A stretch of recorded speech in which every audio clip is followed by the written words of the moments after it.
Everyone wants success, right? Everyone wants to have a home, money, material things that they can enjoy in their spare time. But how many people actually desire success? How many people actually obsess over success? So many people want success in life, yet they make little to no real effort towards actually achieving it. And why? Because it's hard. It isn't easy. It's hard. If it were easy, everyone would do it, right?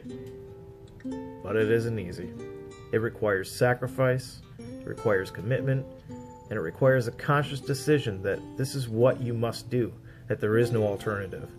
You must do it. It becomes just as important as breathing. When the want becomes a must, then you will fight for it. You'll fight for it just as hard as you would if you were drowning at sea and struggling for each and every breath. That's what it takes. It has to become an obsession. During this journey, you're going to experience obstacles. You will experience pain, and you're going to experience failure. How many of us have dreams? How much time have you spent in the last month working on your dream? And why are we not all working on our dreams? Is it because we don't have the time? We're too busy? We have every excuse known to man why we aren't successful and why we aren't chasing our dreams. What do? We blame other people, right? We blame our childhood. We blame our environment. We blame our education. We blame our bosses. We blame our circumstances. And these are just excuses. Because there's only one reason why you're not succeeding and why you're not chasing your dreams. Can you guess what that is? Yeah, that reason is you. You are the reason you are not succeeding. Because you have spent your life just getting by. You've been too afraid to be challenged and too afraid to be uncomfortable, too afraid of failure. I spent nearly 15 years of my adult life just getting by because I was afraid of being uncomfortable. I was afraid of failure. I set the bar so low, I didn't even have to risk failure. But as a result, I never made any significant gains either. I rarely ever experienced the thrill of accomplishment. I pissed away the vast majority of my late teens and most of my 20s. I didn't spend my spare time investing in my future or investing in my success. It was more important to me that I spend all of my spare time hanging out with friends who also weren't going anywhere. We were just partying. Partying was way more important. I was living paycheck to paycheck, and I was okay. I was just getting by. Well, it was only 8 years ago, when I was newly divorced and living alone.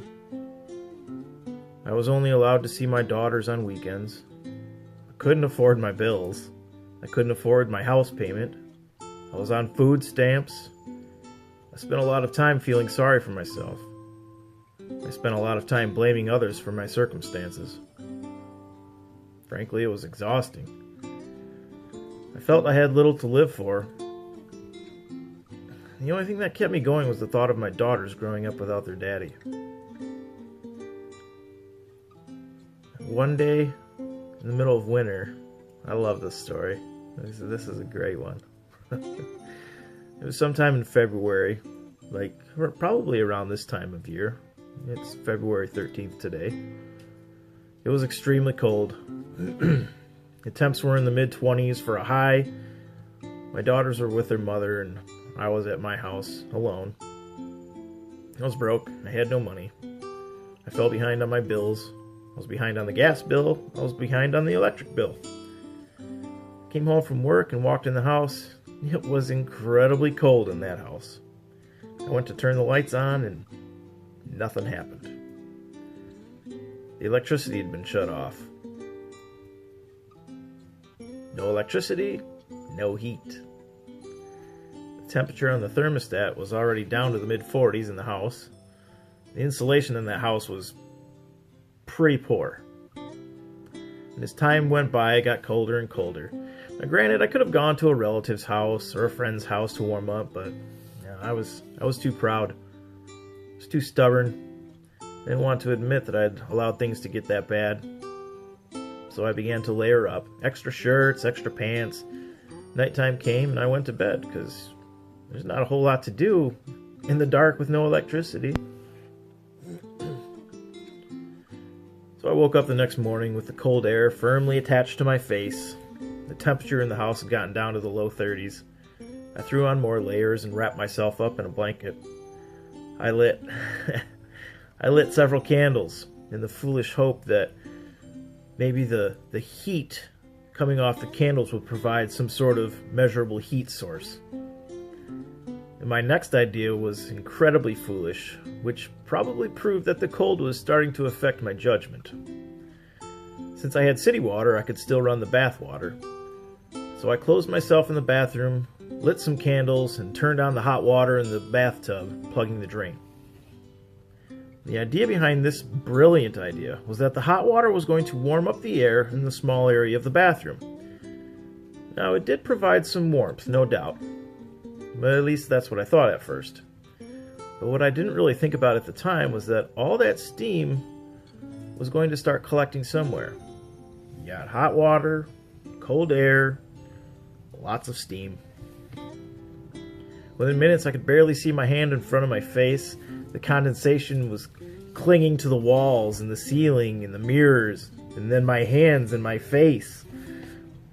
Ultimately, it turned into a situation where I was not only cold, but now I was also incredibly wet. So it was at this point in my life, sitting on a toilet in a 30-degree bathroom covered in condensation and staring into the light of a candle, that I decided, you know what, I think it's time to change my life. It was time to make the conscious decision that, I was sick and tired of losing. I was fed up with not winning. I had enough of not winning at life. I made the decision that I was no longer going to be average. I was no longer going to sit around and wait to see what life handed me. Now, I wasn't clear about what I was going to do, but I knew for damn sure that this wasn't going to continue. So I started working on my health. I gave up partying. I spent every spare moment I had either learning all that I could about the occupation I was in at the time, or I was working out. And my only goal at the time was to improve. Just to improve my life. Now, how many of you would do things differently if you had the opportunity to live your life over again? I know I would. How many of you would change the way you think or act or how you generally approach life? What if we were told every day that we were dying? Do you think we would live our lives a little bit differently? Many of us live life counting on tomorrow. Well, I'll study tomorrow. I'll take care of that project tomorrow. I'll call my parents, or I'll call my child. I'll call my spouse tomorrow. Guess what? Tomorrow isn't guaranteed. Why wait until tomorrow? Because there are thousands, maybe even millions of people who were here yesterday that are no longer here today. I'll bet they thought they had tomorrow too. Tomorrow's just not a guarantee. Now, you don't have to be born rich to be successful. You don't have to be incredibly intelligent to be successful. You don't have to be attractive to be a success. You only have to be passionate. You have to have a clear vision of what your passion is. And then you have to become obsessed with it. Because this is what drives success.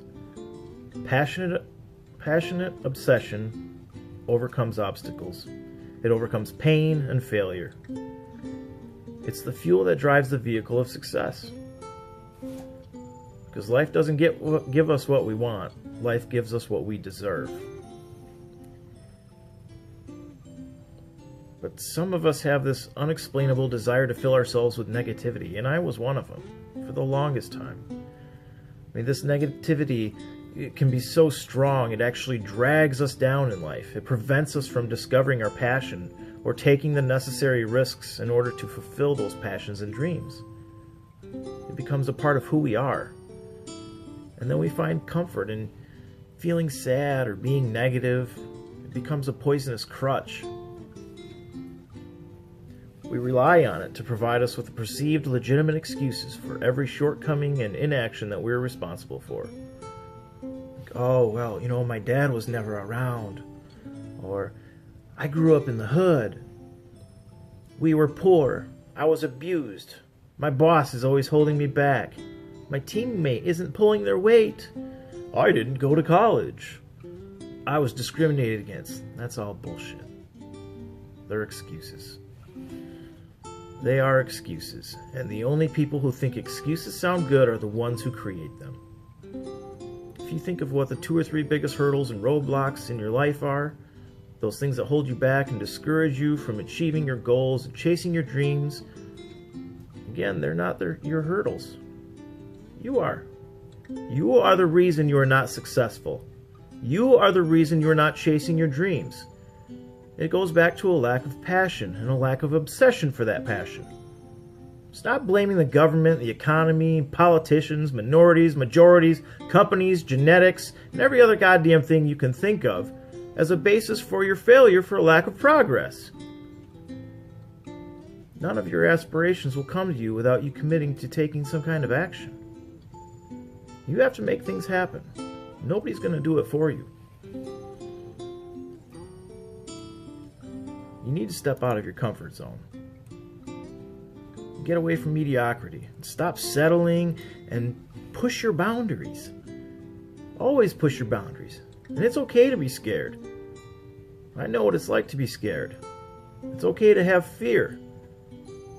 The difference between the successful person and the average person is the ability to look past all of those fears and insecurities and to just go after it. They never give up, and when they fail, they try again. And if they fail again, then they try again. And when they fail again, yes, they try again. Because they're obsessed and nothing is going to stop them. Life is full of dots, and the dots are everywhere. I've come to realize that during the journey of life, you spend a lot of time connecting dots. And eventually these dots and lines start to display a pretty amazing picture. And that picture tells a story. It's a story about life. So find the dots, connect the dots, and have a vision for more.